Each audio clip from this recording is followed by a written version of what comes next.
ഇന്ന് കുഞ്ഞുവിൻ്റെ എക്സാം കഴിയുന്ന ദിവസമാണ്. ഇന്ന് കുഞ്ഞുവിനെ കൂട്ടാൻ സ്കൂളിൽ ചെല്ലണം. ഉച്ചവരെ എക്സാം ഉള്ളൂ. അപ്പോൾ ആ സമയമാകുമ്പോഴത്തേക്കും സ്കൂളിലേക്ക് എത്തണം. രാവിലത്തെ പണിയൊക്കെ തീർത്തിട്ട് വേണം പോവാൻ.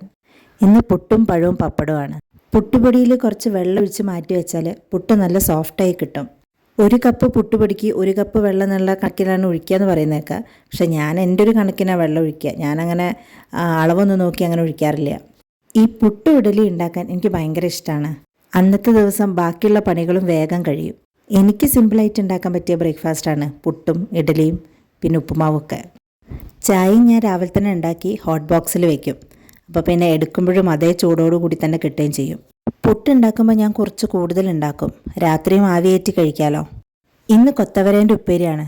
എനിക്ക് കൊത്തവരേൻ്റെ ഉപ്പേരി ആദ്യം ഇഷ്ടമല്ലായിരുന്നു. കാരണം അതിന് ചെറിയൊരു കയ്പ്പുണ്ടല്ലോ. കയ്പ്പയ്ക്കേൻ്റെ കയ്പ്പ് ഇഷ്ടമാണ്. പക്ഷേ ഇത് കൊത്തവരേൻ്റെ കയ്പ്പ് എനിക്ക് അത്ര ഇഷ്ടമില്ല. പിന്നെ ഞാനത് ഉണ്ടാക്കാൻ തുടങ്ങിയപ്പം അതിൽ തേങ്ങ, ചെറിയുള്ളി, വെളുത്തുള്ളി പിന്നെ പച്ചമുളകും അത് എല്ലാം കൂടെ ചേർത്ത് ചെറുതായിട്ടൊന്നിങ്ങനെ ചതച്ചെടുക്കും. അങ്ങനെ ചതച്ചെടുത്തിട്ട് ഇത് ഉപ്പേരിയിലിട്ട് കഴിക്കാൻ വേണ്ടിയിട്ട് നല്ല ടേസ്റ്റാണ്. അപ്പോൾ പിന്നെ കൊത്തവരേൻ്റെ കയ്പ്പ് അങ്ങനെ അറിയില്ല. കഴിക്കാനും നല്ല ടേസ്റ്റാണ്. അമ്മയും കുളത്തമ്മയും ചെയ്യുന്നത് കണ്ടതാ ഇങ്ങനെ. അവർ പക്ഷേ കായുപ്പേരിയും അല്ലെങ്കിൽ കർമ്മൂസുപ്പേരിയൊക്കെ വെക്കുമ്പോഴാണ് ചെയ്യുക. ഞാനത് വെറുതെ ഇതിലൊന്ന് ട്രൈ ചെയ്ത് നോക്കിയതാണ്. പക്ഷേ എനിക്കത് ഇഷ്ടമായി. നല്ല ടേസ്റ്റ് ഉണ്ടായിരുന്നു. അങ്ങനെ ഉപ്പേരിയും റെഡിയായി. പിന്നെ പുട്ടായതുകൊണ്ട് തന്നെ രാവിലെ പപ്പടവും കാച്ചി. പിന്നെ പടവലം കൊണ്ടൊരു പച്ചക്കറി ഉണ്ടാക്കിയേ. അത് പറയാൻ മാത്രമൊന്നുമില്ല. തേങ്ങ അരച്ച് പുളി ഒഴിച്ച് വെക്കുന്നൊരു സാധാരണ കറി. ഞാൻ പരിപ്പിട്ട് എന്ത് കറി വെക്കുകയാണെങ്കിലും പരിപ്പ് ആദ്യം തന്നെ നന്നായിട്ട് വേവിക്കും. അത് കഴിഞ്ഞിട്ടാണ് പിന്നെ കഷ്ണിട്ട് ഒന്നും കൂടെ വേവിക്കുക. പരിപ്പ് നന്നായിട്ട് വെന്തില്ലെങ്കിൽ പിന്നെ കഴിക്കാനൊരു സുഖം ഉണ്ടാവില്ല.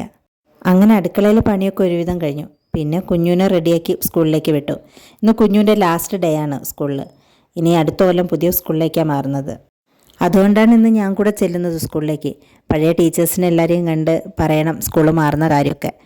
ഇവിടുന്ന് ഞാൻ ഓട്ടോയ്ക്ക് പോയി. ഇനിയിപ്പോൾ ഞങ്ങൾ അവിടുന്ന് തിരിച്ചു വരുമ്പം സുധിവേട്ടൻ വരും ഞങ്ങളെ കൂട്ടാൻ. അങ്ങനെ ഒരുമിച്ച് വരാമെന്ന് വിചാരിച്ചു.